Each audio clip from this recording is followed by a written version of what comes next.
Assalamualaikum warahmatullahi wabarakatuh. Bersyukur kepada Allah Subhanahu wa taala, Tuhan yang Maha Kuasa. Sampai saat ini kita masih dalam keadaan sehat.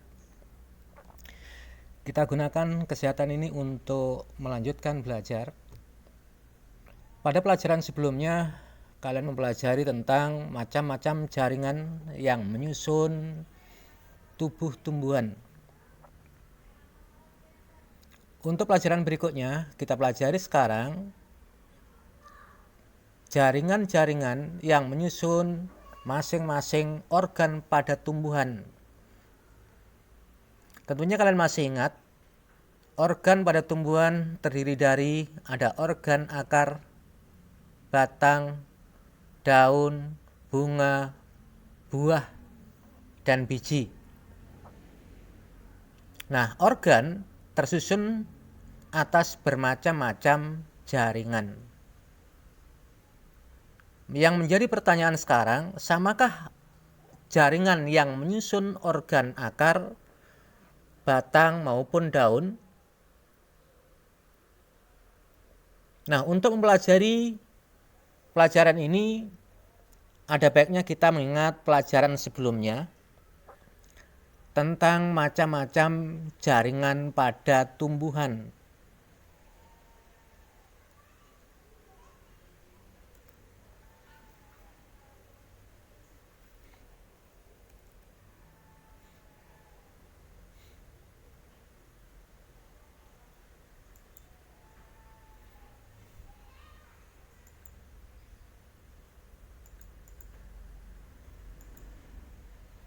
Ya, jaringan pada tumbuhan dibedakan menjadi jaringan meristematik atau jaringan meristem atau jaringan embrional dan jaringan dewasa. Ada meristem primer, meristem sekunder, jaringan dewasa, ada bermacam-macam jaringan. Ada jaringan pelindung, contohnya epidermis, ada jaringan dasar atau pengisi, contohnya parenkim. Kita mengenal ada parenkim pada daun, parenkim palisade, parenkim spon. Jadi palisade dan jaringan spon itu merupakan jaringan parenkim. Kemudian jaringan penguat ada kolenkim, sklerenkim, dan jaringan pengangkut xilem dan fluem. Baik, kita lanjutkan belajarnya. Sekarang kita pelajari macam jaringan yang menyusun organ akar. Terdapat jaringan apa saja, kemudian peran atau fungsinya bagaimana.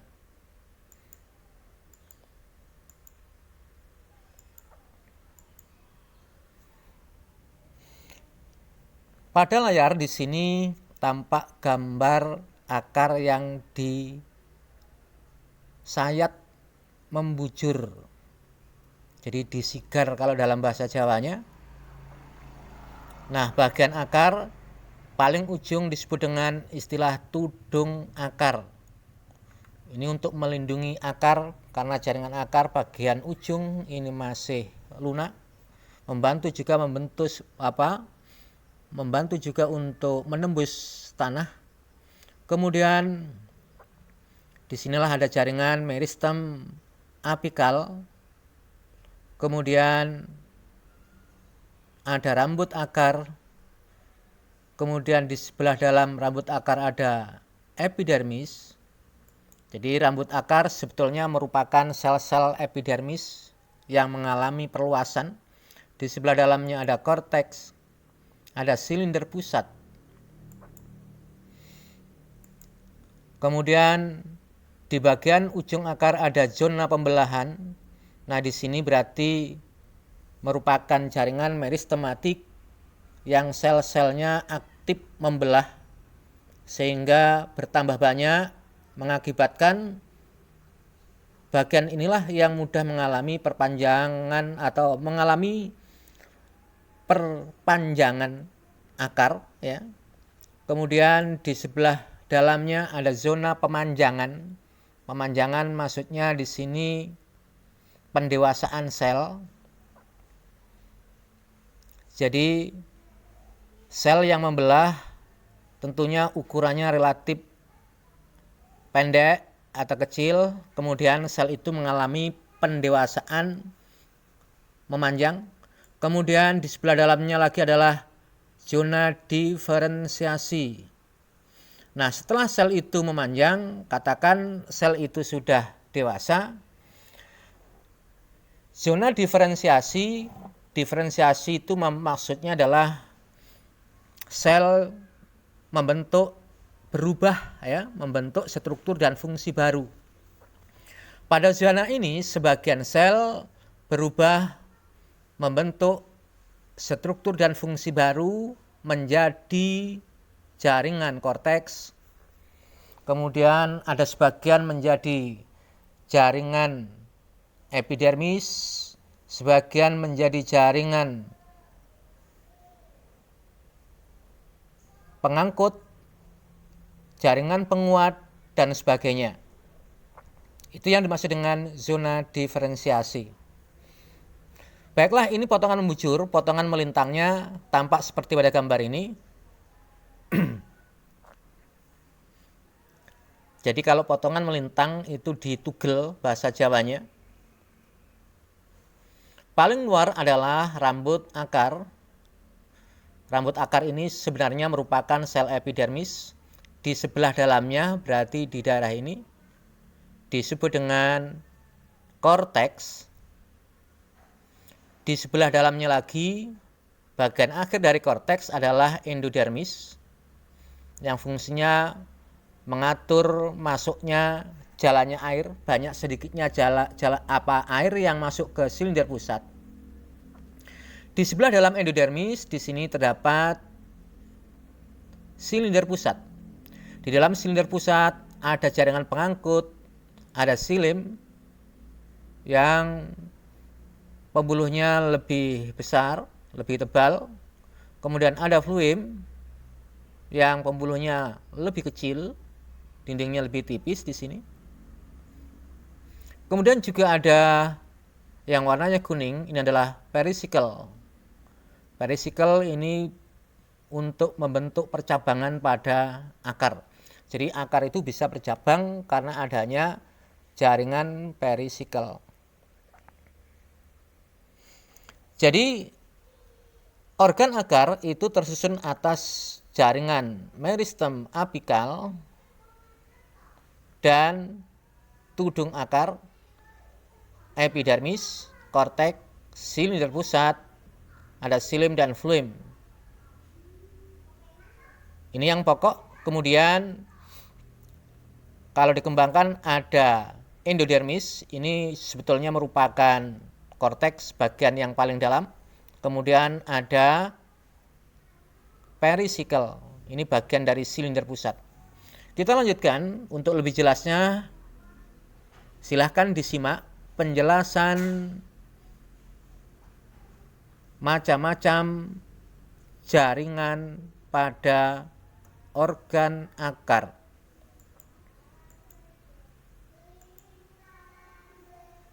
Nah, sel-sel epidermis dapat mengalami modifikasi, berubah bentuk dan fungsi menjadi tudung akar untuk melindungi akar dan membantu menembus tanah.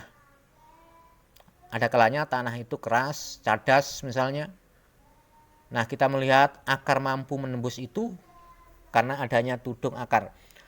Dan rambut akar, ini modifikasi dari sel epidermis, bagian terluar. Tudung akar berfungsi untuk melindungi sel-sel meristem yang masih lemah sehingga dapat menembus tanah tanpa kerusakan. Rambut akar berfungsi untuk memperluas bidang penyerapan air dan mineral supaya penyerapan air dan mineral itu lebih efektif, lebih banyak, lebih cepat. Korteks tersusun atas jaringan parenkim. Jadi korteks itu merupakan jaringan parenkim.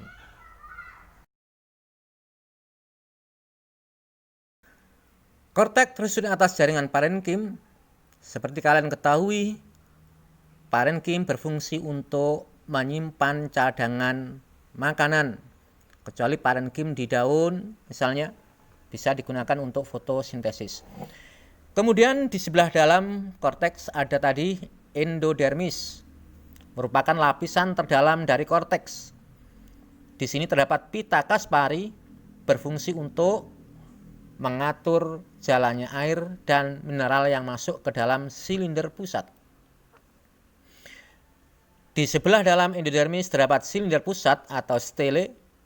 Silinder pusat terdiri atas jaringan pengangkut, tentunya xilem dan phloem, dan perisikel berfungsi untuk membentuk cabang akar. Kita lanjutkan berikutnya. Ya, kita lanjutkan, kita pelajari proses penyerapan air dan mineral.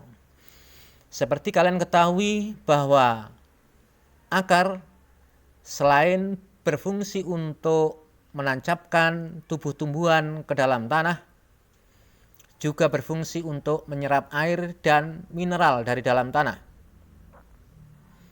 Nah, sekarang bagaimanakah proses penyerapan air dan mineral dari dalam tanah yang terjadi di akar? Di dalam tanah itu terdapat air. Sementara di dalam tubuh akar kekurangan air, maka air itu akan masuk ke dalam ujung rambut akar ini. Baik, melalui peristiwa apakah proses penyerapan air yang terjadi dalam akar? Penyerapan air pada akar ini berlangsung secara osmosis. Apa itu osmosis? Yaitu bergeraknya air dari larutan yang encer atau hipotonik ke larutan yang lebih pekat atau hipertonik, yang tekanan osmosisnya lebih tinggi, melalui membran semi permeabel. Jadi sel-sel pada jaringan akar ini merupakan bagian terluarnya merupakan membran semi permeabel. Membran semi permeabel merupakan membran atau selaput yang hanya bisa dilewati molekul air dan yang terlarut. Jadi membran sel tumbuhan bersifat semi permeabel, yaitu membran yang hanya dapat dilewati molekul air. Pengangkutan atau penyerapan air dan mineral sampai ke silinder pusat terjadi di luar pembuluh pengangkut, disebut dengan pengangkutan ekstravasikuler, yang dapat terjadi secara simplas dan apoplas. Jadi pengangkutan air dan mineral, jadi proses penyerapan air ini kan terjadi perpindahan air masuk.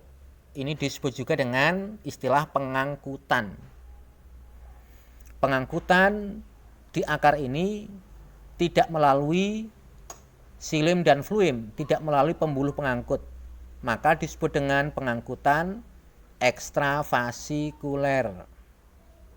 Jadi saya tegaskan, pengangkutan ini terjadi di luar pembuluh pengangkut, di luar xilem dan phloem, tidak melalui pipa-pipa kapiler, disebut ekstravasikuler.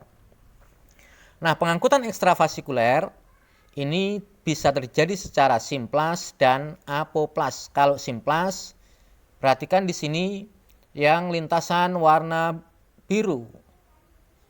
Lintasan warna biru ini adalah jalur simplas, kemudian yang merah ini adalah apoplas. Mekanismenya seperti apa?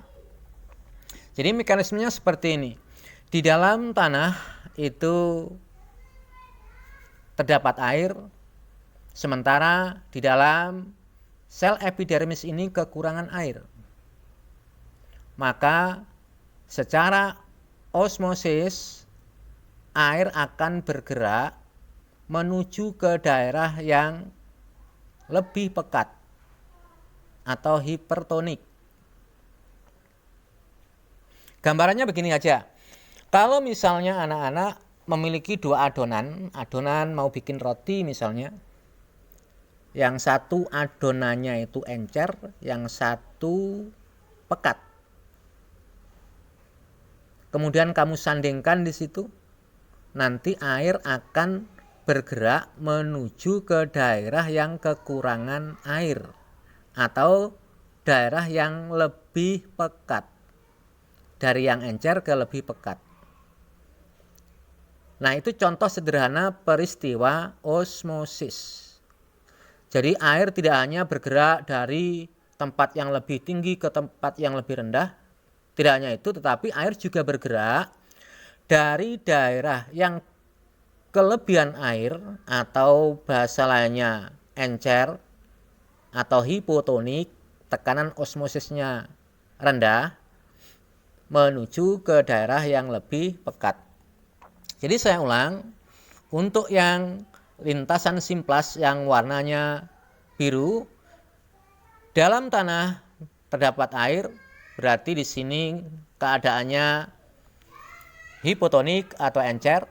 Kemudian di sini pekat atau hipertonik, maka air akan menembus membran semi permeabel sel epidermis ini masuk ke rambut akar.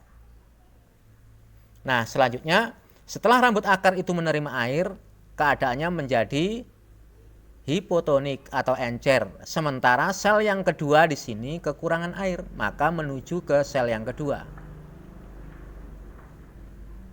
Sel yang pertama setelah airnya berpindah ke sel yang kedua, maka di sini menjadi pekat lagi. Air dalam tanah masuk lagi. Begitu seterusnya. Setelah sel yang kedua menerima air, menjadi encer atau hipotonik. Sementara sel yang ketiga di sini lebih pekat, air masuk ke sel yang ketiga. Setelah menerima air, sel yang keempat lebih pekat di sini, dari sel yang ketiga air menuju ke sel yang keempat. Begitu seterusnya, ini lebih encer, kemudian di sini pekat menuju ke sel yang kelima. Sampailah di endodermis. Nah, di sini terdapat pita Kaspari yang mengatur jalannya air, masuknya air, sedikit banyaknya air yang masuk ke silinder pusat. Setelah diatur banyak sedikitnya yang masuk ke silinder pusat, di silinder pusat diterimakan sel yang ukurannya lebih besar, yaitu jaringan pengangkut silim akar. Selanjutnya dari silim akar akan diangkut secara vertikal menuju ke daun melalui silim batang. Ini untuk jalur yang simplas. Selain simplas ada jalur lain yaitu apoplas melalui rongga antar sel. Jadi di sela-selanya air masuk karena di sini cairan sel yang ada di luar sel-sel itu keadaannya lebih pekat, terus mengalir saja bergerak di sela-sela antar sel ini sampai di endodermis. Nah, jalur yang seperti ini disebut dengan apoplas. Itulah pengangkutan atau jalannya air ya yang terjadi di akar atau penyerapan air dan mineral yang terjadi di akar. Kita lanjutkan. Jadi kalau diurutkan jalannya pengangkutan air di akar secara umum, secara berurutan, diawali air diterima oleh epidermis rambut akar. Karena rambut akar ini jumlahnya banyak ya.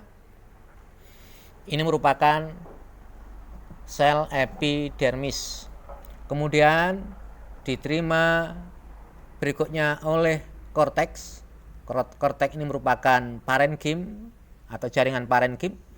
Kemudian dilanjutkan menuju ke endodermis, diatur banyak sedikitnya oleh pita Kaspari, dan yang terakhir diterimakan oleh silim akar. Karena di sini ada silim akar, ada floem akar. Jadi yang menerima bukan fluemnya, tapi silim akar, untuk diangkut secara vertikal menuju ke daun melalui silim batang. Kita lanjutkan. Nah, ini perbedaan akar dikotil dan monokotil. Jadi selain terdapat perbedaan pada daunnya,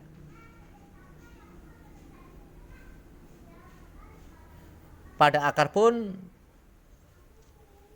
antara batang tumbuhan dikotil dan monokotil juga terdapat perbedaan.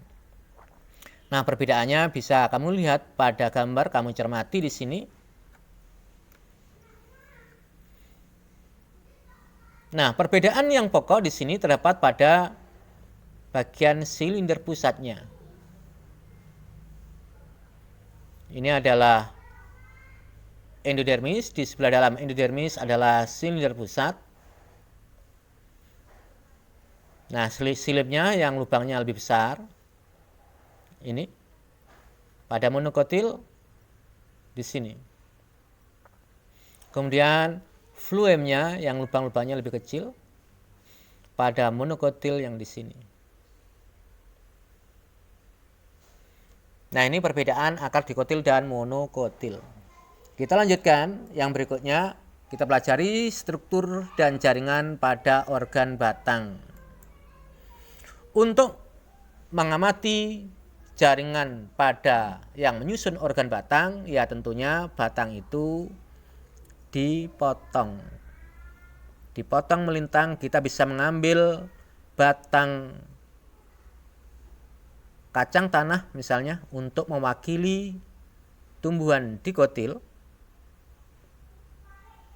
Tentunya batang kacang tanah yang masih muda supaya mudah diiris. Kemudian untuk batang dikotil bisa digunakan dengan memotong batang jagung yang masih muda.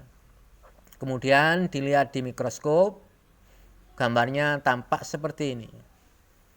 Nah, ini gambar aslinya seperti ini. Nah, terlihat di sini yang paling luar tentunya epidermis. Di sebelah dalamnya ini berarti korteks. Nah, di sini ada jaringan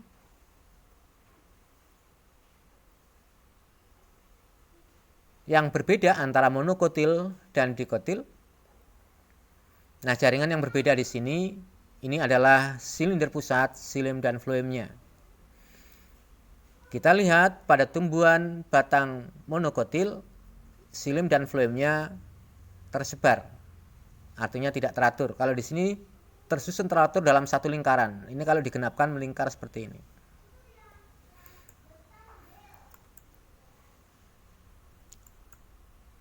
Ya, ini informasinya.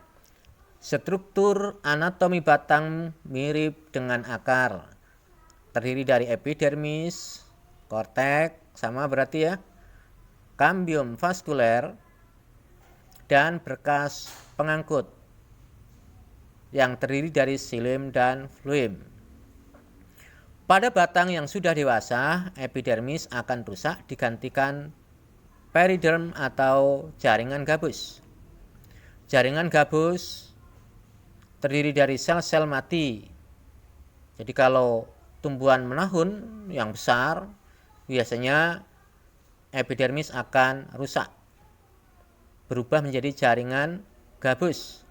Terdiri atas sel-sel mati dan sebagian mengelupas dan lepas. Akibatnya timbul lubang-lubang kecil di batang disebut dengan lentisel.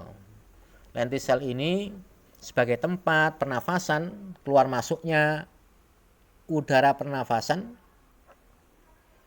melalui batang. Endodermis terdiri atas selapis sel sebagai pemisah antara korteks dan silinder pusat. Pada tanaman dikotil membentuk kambium vaskuler.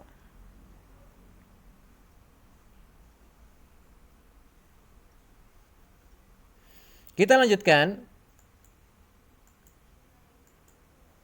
Nah, ini perbedaan struktur batang dikotil dan monokotil selengkapnya bisa kamu lihat di sini. Ini kalau ini batang monokotil, misalnya pada tumbuhan kelapa, jagung, palem-paleman dan sebagainya yang umumnya batangnya tidak bercabang. Ini batang dikotil. Umumnya batangnya bercabang, di artinya 2, berkeping biji 2. Bisa mangga, rambutan dan sebagainya.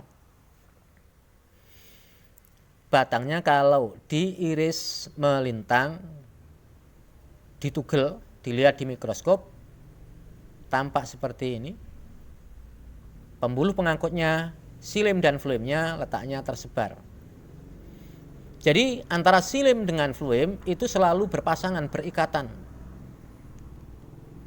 Maka disebut dengan istilah ikatan pembuluh pengangkut. Ini juga demikian, xilem dan fluemnya berpasangan atau berikatan.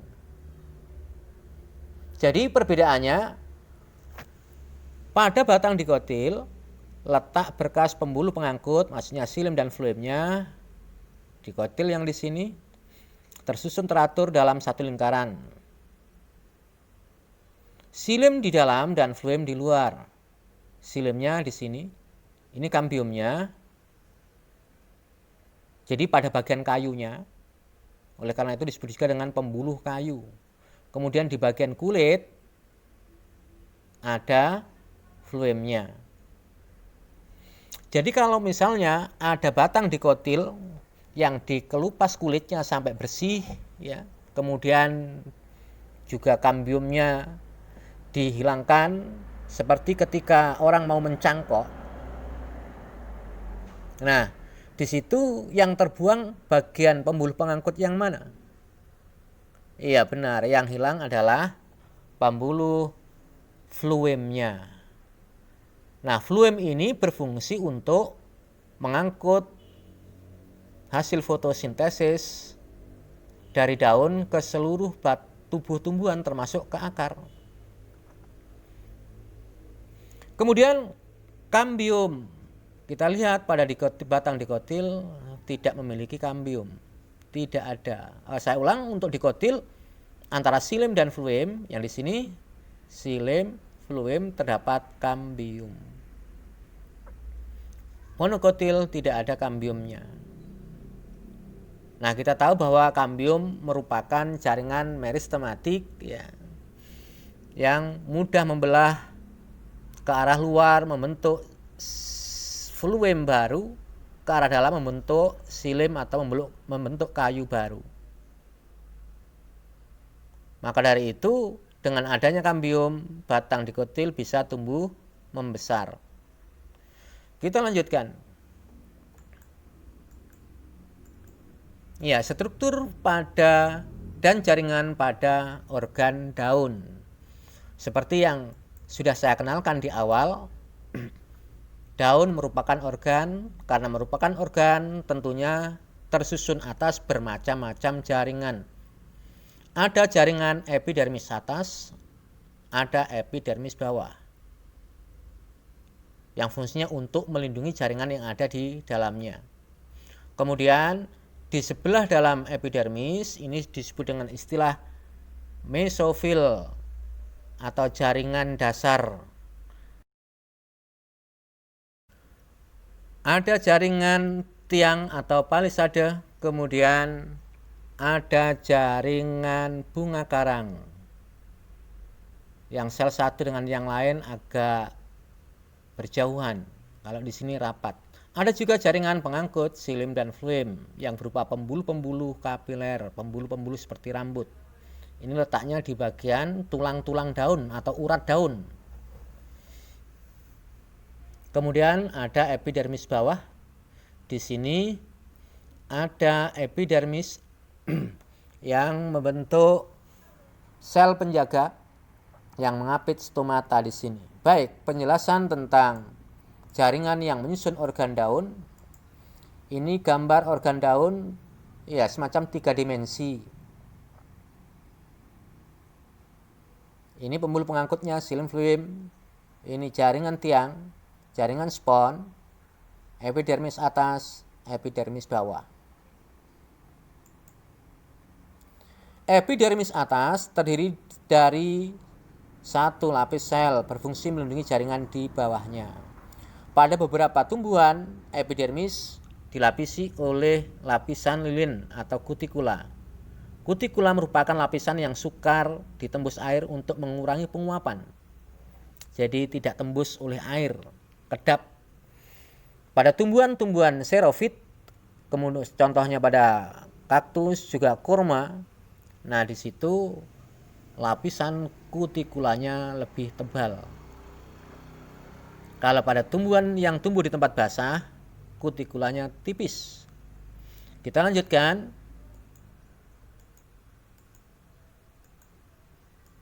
Ya, pada bagian mesofil di antara dua epidermis atas dan bawah disebut dengan mesofil, merupakan sel-sel parenkim. Jadi merupakan jaringan parenkim yang tersusun renggang dan banyak ruang antar selnya. Mesofil terdiri dari parenkim palisade atau jaringan tiang dan parenkim spons, jaringan bunga karang. Jaringan palisade berbentuk memanjang, mengandung banyak kloroplas. Tentunya kalian masih ingat kloroplas. Di dalamnya banyak klorofil. Klorofil berfungsi untuk menangkap energi cahaya matahari yang diperlukan dalam proses fotosintesis, yaitu untuk memfotolisis air, memecah air menjadi hidrogen dan oksigen. Dan tersusun rapat. Jaringan spons bentuknya tidak teratur, mengandung lebih sedikit kloroplas dan memiliki rongga-rongga yang berfungsi menampung CO2 untuk proses fotosintesis. Kloroplas di dalamnya terdapat klorofil sebagai tempat terjadinya fotosintesis. Pada jaringan spons terdapat jaringan pengangkut, xilem dan floem. Jadi tulang-tulang daun atau urat daun itu terletak pada atau di antara jaringan spons, merupakan lanjutan xilem dan floem pada batang. Xilem dan floem pada daun membentuk tulang-tulang daun yang berfungsi sebagai penguat daun dan alat transportasi. Kita lanjutkan. Epidermis bawah. Pada epidermis bawah terdapat stomata atau mulut daun yang diapit oleh dua sel penutup atau sel penjaga. Stomata atau mulut daun berfungsi untuk pertukaran gas, yaitu keluar masuknya udara pernafasan. Stomata akan membuka jika sel penutup atau sel tetangga mengembang karena mengandung banyak air, dan akan menutup jika kehilangan banyak air. Jadi kalau keadaan lembab, basah pada pagi hari, maka stomata akan membuka. Tapi pada siang hari, sore hari misalnya, stomata akan menutup karena sel penjaga yang mengapit stomata itu kekurangan air. Kita lanjutkan. Pada sel penutup atau sel tetangga juga terdapat kloroplas, tempat berlangsungnya fotosintesis. Jadi kalau begitu, proses fotosintesis di daun itu terjadi di 3 tempat. Yang pertama di jaringan tiang atau palisade, kedua spons, dan ketiga sel yang mengapit stomata, yaitu sel penjaga. Namun dari 3 tempat itu yang paling efektif, yang paling banyak proses fotosintesisnya tentunya di jaringan palisade, karena pada jaringan palisade itu lebih banyak atau paling banyak terdapat kloroplasnya. Kita lanjutkan. Nah, di sini ada ajakan, ayo kita cari tahu bagaimana air dan mineral dari dalam tanah dapat naik menuju daun melalui silim? Faktor apa saja yang mempengaruhi atau yang menyebabkan air dan mineral dapat naik sampai ke daun itu? Kalau sebelumnya kalian sudah mempelajari proses pengangkutan yang terjadi di akar, yaitu melalui peristiwa osmosis terjadi secara ekstravasikuler, baik itu secara simplas maupun apoplas. Nah, sekarang pertanyaannya, bagaimana proses pengangkutan air dan mineral dari akar, yaitu dari silim akar, kemudian naik vertikal menuju ke daun? Faktor apa saja yang mempengaruhi atau yang menyebabkan? Nah, untuk mempelajari proses penyerapan air dan mineral yang terjadi di batang, tentunya kalian masih ingat tadi proses pengangkutan air yang terjadi di akar. Bergeraknya molekul air dari sel ke sel secara osmosis itu menimbulkan daya dorong yang disebut dengan tekanan akar. Oleh karena itu, kalau misalnya kalian mengamati batang besar, kemudian dipotong pada bagian bawahnya, pada permukaan potongan batang itu akan terdapat air. Bahkan ada yang menimbulkan genangan air di situ. Itu menunjukkan adanya tekanan air yang diangkut dari dalam tanah secara osmosis. Jadi saya ulang, pengangkutan air yang terjadi di akar secara osmosis itu menimbulkan tekanan akar. Jadi daya dorong akar. Kita lanjutkan. Nah, faktor lain yang mempengaruhi pengangkutan atau naiknya air dan mineral pada tumbuhan, kalian bisa melakukan kegiatan sederhana. Ada 2 botol air mineral, upayakan yang kecil saja, kemudian yang warnanya terang, kemudian diisi larutan berwarna. Larutan berwarna bisa menggunakan pewarna makanan. Kalau di laboratorium biasanya menggunakan iosin. Ini warna iosin, warnanya merah muda ini. Kemudian yang kedua, tanaman pacar air, ya pacar banyu. Ada 2 botol di sini diisi dengan air yang sama volumenya, upayakan permukaannya sama di sini. Botol yang satu diisi dengan cabang tanaman pacar air yang berdaun, kemudian satunya diisi dengan cabang tak berdaun, jadi daunnya dipotong semua. Kemudian kedua botol ini ditempatkan di tempat yang terbuka, ya diupayakan terkena cahaya matahari. Nah, selanjutnya setelah beberapa waktu, mungkin 1-2 jam, tampak seperti ini. Perubahan apa yang terjadi di sini? Ya, kalau diamati di sini, volume air atau jumlah airnya antara cabang yang berdaun dengan cabang yang tidak berdaun tidak sama. Semuanya terjadi pengurangan. Cuma pengurangannya yang lebih banyak yaitu pada cabang yang ada daunnya. Cabang tak berdaun berkurang juga airnya, tetapi sedikit. Kemudian kalau diamati pada tulang-tulang daun atau urat daun, di sini berwarna seperti warna larutan ini. Jadi ada warna-warna kemerahan pada urat-urat daunnya.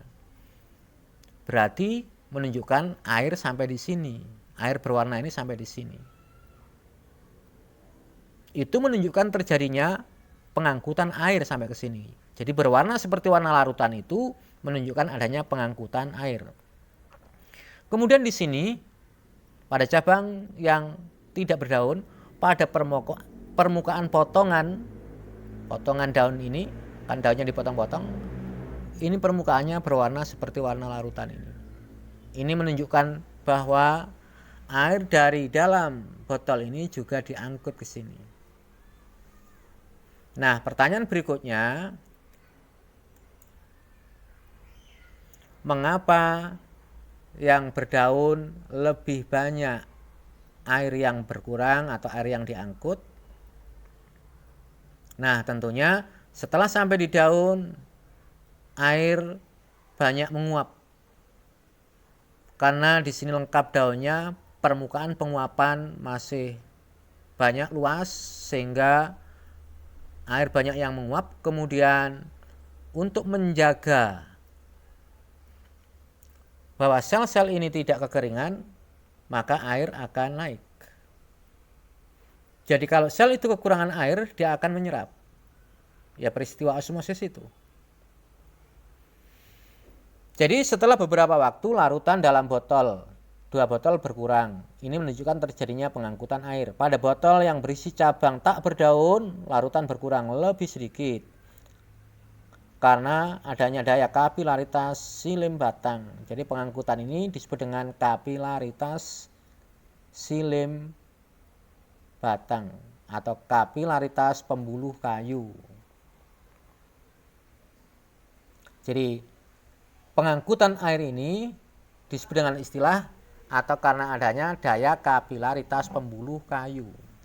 Nah, kemudian pada botol yang berisi cabang berdaun, larutan berkurang banyak karena adanya selain daya kapilaritas pembuluh kayu, yang kedua karena daya isap daun. Daya isap daun itu terjadi karena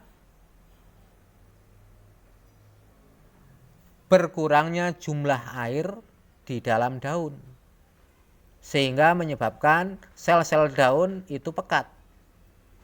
Berkurangnya air itu karena penguapan, atau mungkin kalau pada tumbuhan yang hidup karena proses fotosintesis. Setelah di daun, sebagian air digunakan untuk fotosintesis, sebagian lagi menguap. Nah, karena digunakan untuk fotosintesis dan menguap itu, maka jaringan atau sel-sel pada daun ini menjadi kekurangan air. Kekurangan air atau pekat itu mengambil dari yang di sini, dari pembuluh kayu yang ada di batang.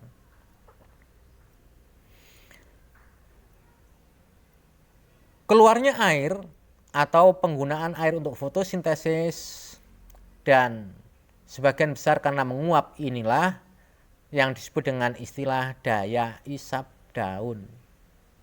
Jadi kalau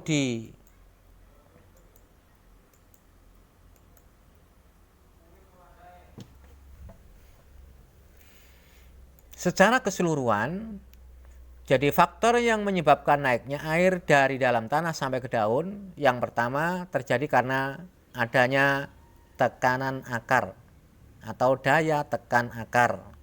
Daya tekan akar itu terjadi karena pengangkutan air secara osmosis dari dalam tanah ke silim akar itu. Kemudian yang kedua karena adanya daya kapilaritas pembuluh kayu. Ini percobaannya pada botol yang tidak berdaun atau cabang tidak berdaun. Jadi walaupun nggak ada daunnya, air terangkut itu karena adanya daya kapilaritas. Daya kapilaritas itu terjadi karena pembuluh pengangkut itu berupa pipa-pipa rambut atau pipa-pipa kapiler. Dan yang terakhir daya isap daun.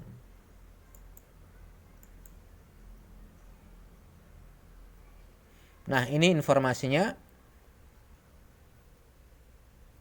Faktor-faktor yang menyebabkan naiknya air dari dalam tanah sampai ke daun.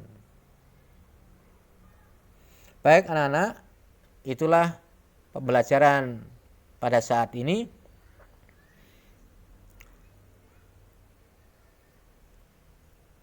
Pelajaran ini sekaligus menutup pelajaran untuk bab yang pertama, yaitu struktur dan fungsi alat tubuh tumbuhan. Sampai di sini dulu. Kita lanjutkan pada pembelajaran berikutnya pada tema yang lain.